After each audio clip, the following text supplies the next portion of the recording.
How y'all doing out there? My name's Trez Burden. I'm at Trezidential on Twitter.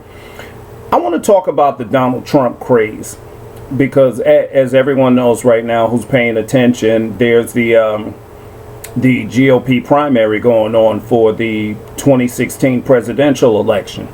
And as you know, Donald Trump is the front runner. He's been dominating the media for months now since his announcement, and largely due to his saying that he will do something about our southern border and the invasion that's going on down there, which I totally agree with. I'll start off by saying I like Donald Trump.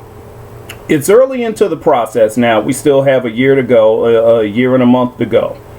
Now, the thing about that is this. He's polling at 30% now, and right now Ben Carson is the runner-up. He's in second place at 19% in most polls.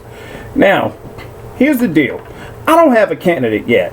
I have my top four, which are Ted Cruz, Donald Trump, I like Carly Fiorina, and I like Scott Walker. I think he's done a wonderful job in Wisconsin. Now, I mean, he's not polling so well as of late, but I do like him. I hope that changes. I have my top four. Now, I like Donald Trump, and I want to address something that I hear way too many people getting wrong.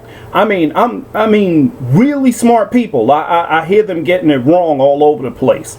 Now, and I understand you have a lot of people in media who don't know how to separate their personal feelings from their analysis. I've been hearing way too much of that go on too, to the point that if someone is even fair to Donald Trump, it's almost like, he's your guy. No, that's not the case. It's way too early to have a guy right now. A year before an election and a campaign season, a year is an eternity. We have about 5 months to go before the Iowa caucus, which officially kicks off the primaries. So even that is an eternity in the world of campaigning, because anything you do can help you or hurt you. We've seen people at the top who, by the time of the Iowa caucus, they're done, they're finished. We've already had Rick Perry drop out. He was having his campaign ran out of money. He dropped out. He was a man who's done a wonderful job in Texas as far as jobs go. Most of the jobs created during the Obama administration were created in Texas.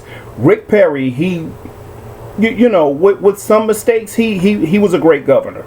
I believe it was 14 years. He was the longest serving governor in the history of Texas. And but I lost a whole lot of respect for him when he announced yesterday. This is Saturday. Yesterday was Friday, September 11th, the 14th anniversary of the bombing of the Twin Towers. He announced that he was suspending his campaign, so he's dropped out. But on the way out, he dissed Donald Trump, talking about he's saying he may not know, he doesn't know who he is supporting, but he knows who he isn't supporting. So on the way out the door, he took one last cheap shot at Donald Trump, which it doesn't matter. If you're out, shut your mouth. Just help out whoever it is you're going to endorse, and that's that. Support the candidate once we have one. And then there's Bobby Jindal, who shamelessly, he's polling about 1-2%, who I also think is a good governor, but going after Donald Trump to get some name recognition, I can't respect you after that. The way you win support is you tell me why I should vote for you. I don't want to hear you diss other people. Tell me why I should vote for you. So now Bobby Jindal is off my list. And again, it's not that Trump's my guy. It's too early into it. But again, give the guy fair. He's being called a clown all over Fox.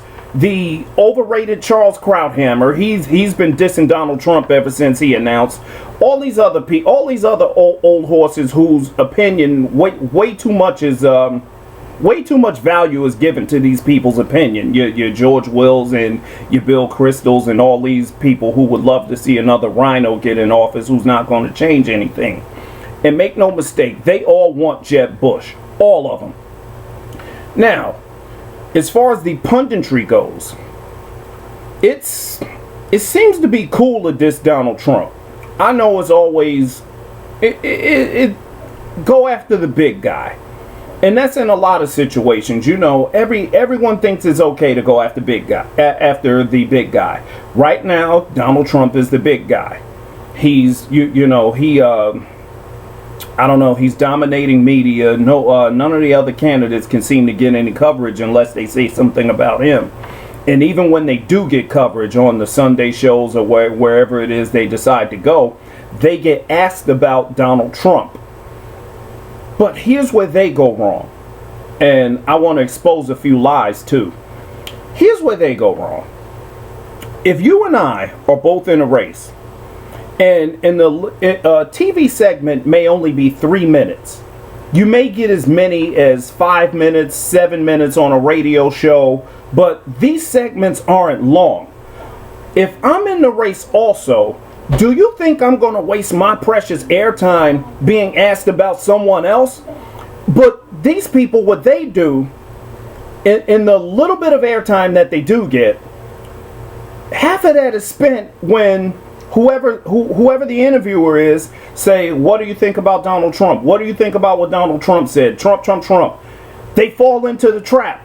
All of them go answering questions that they don't need to answer. Instead of saying, I'm not here to talk about Donald Trump. Here's my tax plan. Here's what I want to do. No, they all answer the question. They fall right into the Trump trap. And Ted Cruz, I'll give him credit. He hasn't fallen into it. He was asked about Donald Trump and he was like, you know what? And he did the right thing. And I don't consider that soft or weak or backing off, but why use your minutes on Donald Trump? Why? The man gets more than enough coverage. He gets more than enough coverage. And now on to Carly Fiorina, who I do like, but she chose, I guess as the female, to jump into the whole Megyn Kelly thing, which she did not have to. But she had her ass all over the place talking about, oh, this and that, oh, Trump is wrong, which I don't think Trump is wrong. I don't think Trump was wrong at all, because a lot of very smart people chose to completely ignore Fox News's establishment leanings. And I happen to think that you are a fucking fool or totally disingenuous to just set aside that Fox has establishment leanings. A lot of people I respect chose to completely ignore that. When Trump claimed that, I admit Trump was claiming victimhood somewhat, but you had a ton of people acknowledge that without acknowledging that maybe Fox News did have it out for him. And maybe about it, Fox News is in for Jeb Bush. The same way they were in for Romney the last cycle. So Trump has every right to bring up that maybe they had it out for him, which I personally think they did. I personally think so.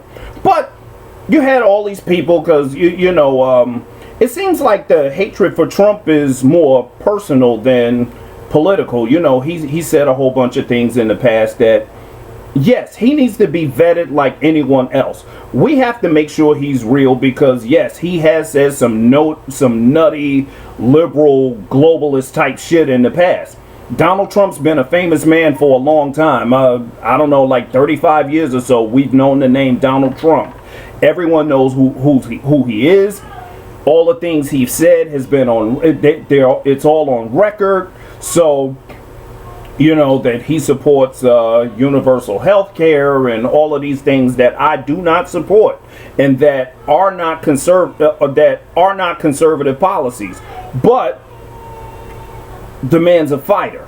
You know, he got in the race. He's, as far as I know now, he's self-financing. He did set up a page. He is finally taking donations now, but up to that point, he was self-financed. And the media is obsessed with him for ratings. Donald Trump brings in ratings. 24 million people watched the Fox News debate, which was the first debate of the primary season. The CNN debate is this Wednesday, September 16th, which, now that he's grown into an even bigger monster, they may get even bigger numbers. They may exceed 24 million. But the thing, but that's him. Donald Trump is who he is. He's loud. I mean, the man is, I don't know, he carries himself like a superstar. And I don't know, what do you do about it? That brings in ratings. So I don't know if they're saying he's sucking all of the oxygen out of the room, which is true, but I don't know. It's just, he's a very famous person, and when you bring in ratings, that's going to happen. But what the other candidates are doing is totally pathetic. You know what I mean? There are ways to draw attention to yourself. Like, and you know, I believe, as Jefferson and Adams did, you know, we fight on the battlefield of ideas. But when you stoop to just dissing Trump, like in the fashion that, you know, that people diss each other in hip hop, it turns into this back and forth. You even had Ben Carson jump into this whole thing when, you know, he's talking humility and all this stuff. He questions Trump's faith in God, which we're voting for a president, not a preacher. So, I mean, that's not at the top of my list. I worry more about financial collapse than anything else. I worry about border security, and another big issue for me is energy independence. I don't think we need to be making our enemies rich. I don't think we need to buy oil from people who want to see us dead. That's just me.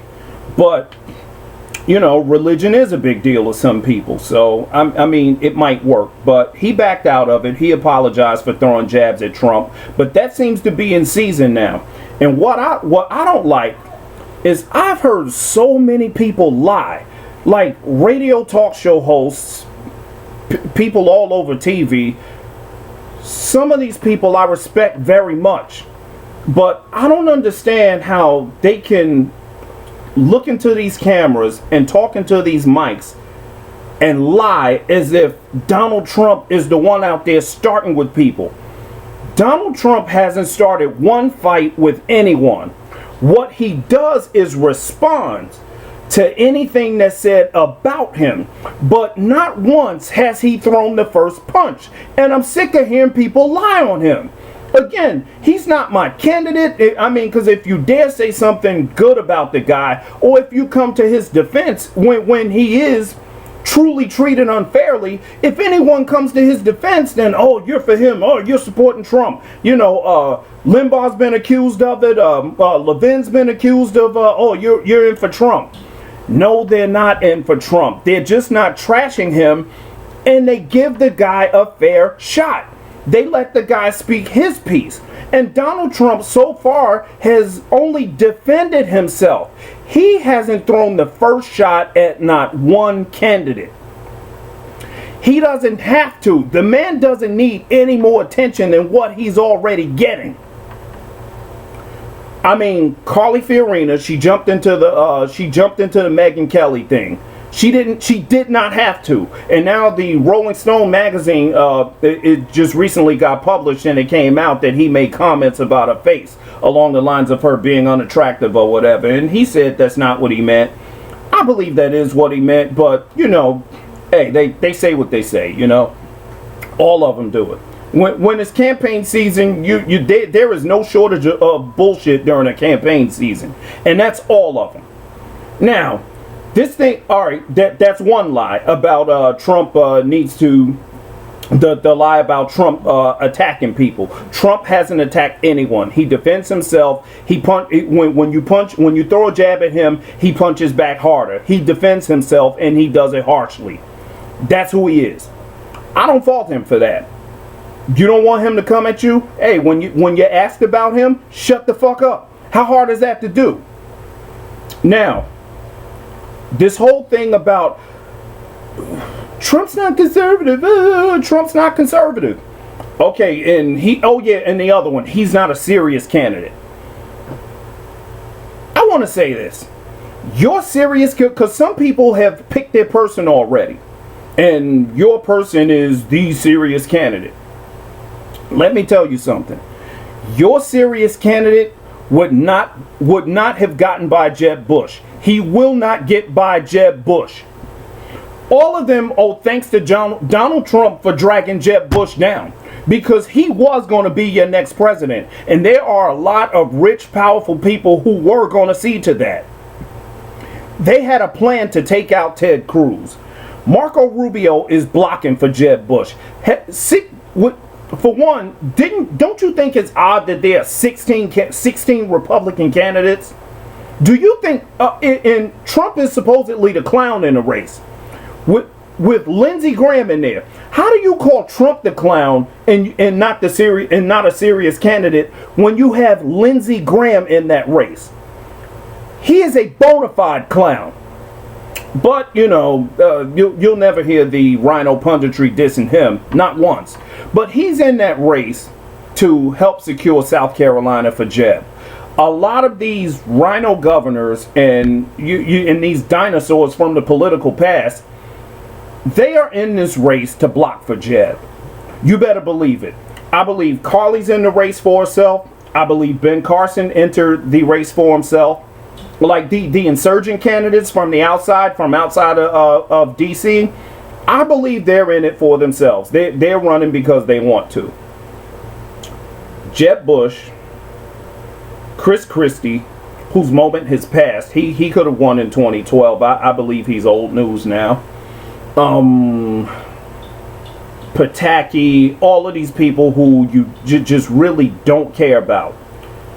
They're there to block for Jeb. Make no mistake. There was a plan in the works for years leading up to this moment. Now we're in the campaign season. You can go to conservativetreehouse.com. There was a plan made for Jeb Bush to secure victory and be the Republican candidate. He was going to dry up all the money. And that was one part of the plan. It's a multifaceted plan, but part of it was to dry up all the money. And that's why a lot of these other candidates are in the race also, to help dry up the funds. So, people who were outside of the establishment, you can sort of box them out, because if with no money, there's no campaign. Ask Rick Perry. Now, about Trump not being serious. The only person who's going to destroy Donald Trump is Donald Trump. He doesn't need your money. He gets more than enough exposure. The man, he isn't in need for anything. He's not answerable to anyone. So, I don't know. The only person that's going to take Donald Trump out is Donald Trump. He has... The Fox News network is against him. I mean, all but Sean Hannity and a few of the contributors. They're willing to give him a fair shot. CNN, I believe they just want ratings. They're not out to destroy him or anything like that, but they're in it for the ratings. But Fox News, I do believe they want him gone. They want their precious Jeb to get the nomination.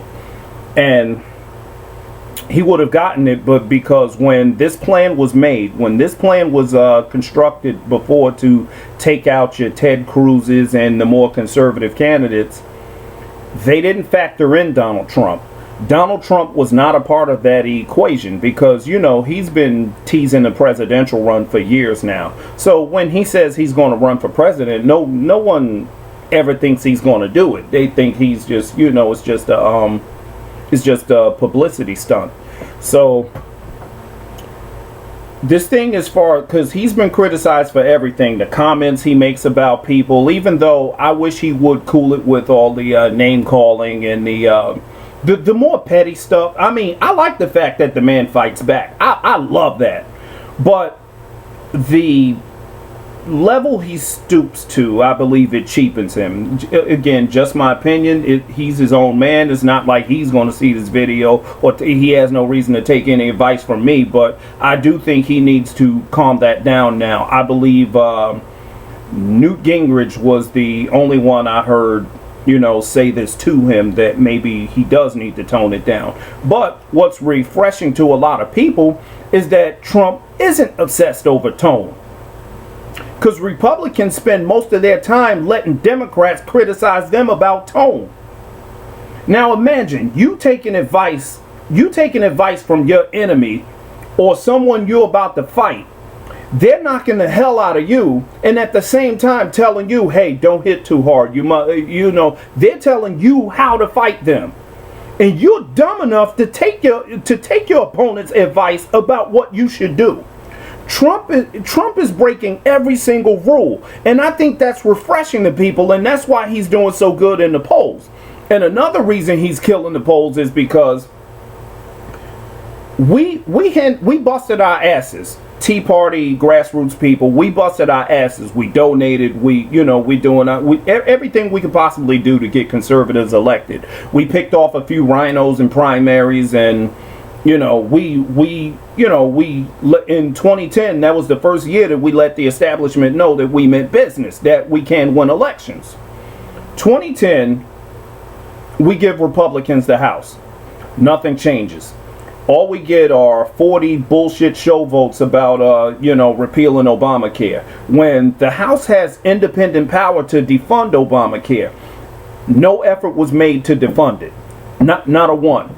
Just these bullshit show votes. Like, I believe like 45 of them up to this point to repeal Obamacare. Republicans do things, Rhino Republican leadership do things for show that they know is going to fall flat. They know that this isn't going to go anywhere. So they'll do that just so they can get behind a mic and tell you that they're doing something.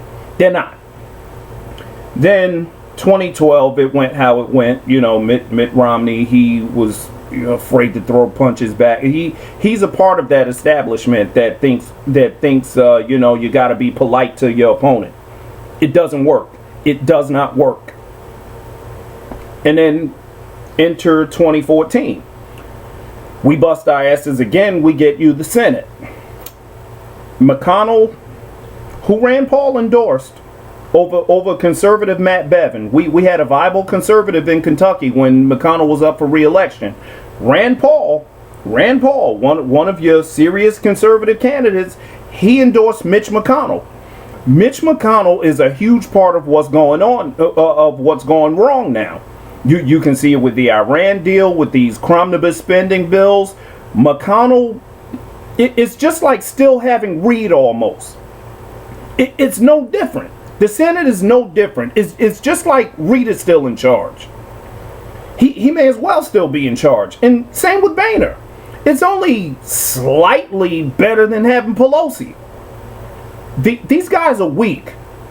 They're old. They're near retirement, and they know it. All they're doing is they're feathering their nest and everything. These guys are preparing for retirement. This is probably McConnell's last term, which he shouldn't have gotten that. But thank you, Rand. And conservatives have been screwed over so much, and we've been called names. It's been said that we stink, and Harry Reid years ago said that we stink when we come down there to visit, when we come down there to Capitol Hill. We've been insulted so many times. And what we see in Donald Trump is someone who's finally putting a foot to the ass of these people who've been insulting us for years. We don't see that in a lot of other people. In the grassroots, we've been kicked around so long, and now we have someone on our team who seems to be bigger than them, who's giving it back to them. We have a billionaire on our side, a bold, brash billionaire on our side, who's kicking these people in the teeth, who's been screwing us over. Now, how real Donald Trump is or not, I don't know. I think his movement is more populist than conservative.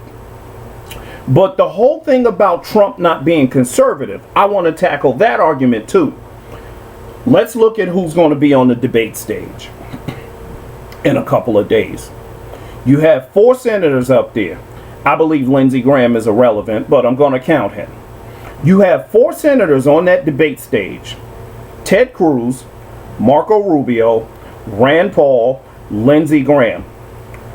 All 4 Republican senators in that Republican primary voted to give away their treaty power to Barack Obama. And now that Iran deal is passed the Senate. In May, all 4 of those senators voted for the Corker-Cardin bill that essentially turned the treaty power upside down. Instead of needing a supermajority of the senators present to pass the treaty, now they need a supermajority of 67 to block the treaty. And no matter what Obama calls it, it's a treaty. A contract with a foreign country is a treaty. You can give it whatever name you want. It is a treaty. And unless your name is Tom Cotton, you sold us out. You gave Obama your treaty power. So as far as the conservative argument goes, Trump may not be a real conservative, but be consistent. Be consistent. If Ted Cruz is your guy, if Marco Rubio is your guy, and if Rand Paul is your guy, they sold out conservatism big time when they did that back in May with the Corker bill. Carly Fiorina, as she rises in the polls, more of her older statements are going to come out. Because she's polling around anywhere between 5 and 10% these days, because she did a knockout job in that first debate when they had her at the kids table, the early Fox debate. And she did a bang up job. She did a knockout job. She was hugely impressive. But she ran against Barbara Boxer to be the senator from California. And in that primary, she was not the conservative in that race. She was not the conservative in that race. I believe his name was DeVore, the guy who wanted to be the Republican nominee for Senate.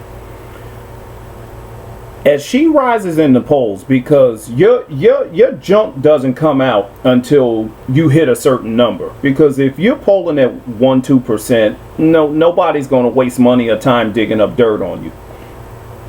But now that she's become relevant now in this race, some of her older statements are going to come out, and some of them aren't so conservative. So, but that's her battle to fight. And these governors, Scott Walker is a conservative. He is a conservative. I believe Ted Cruz and Rand Paul are conservatives also, but if you want to be consistent and you want to call out why Donald Trump isn't a conservative, all of them have dirt in their closet. Or there are bones in all of those closets about who's not a conservative. Christie, we know he's not a conservative. Jeb Bush, we know he was a pretty conservative governor in Florida. But when you go talking about Common Core and wide open borders and all this junk, and the effects of bringing in millions of people. You know who that hurts. You know who it hurts.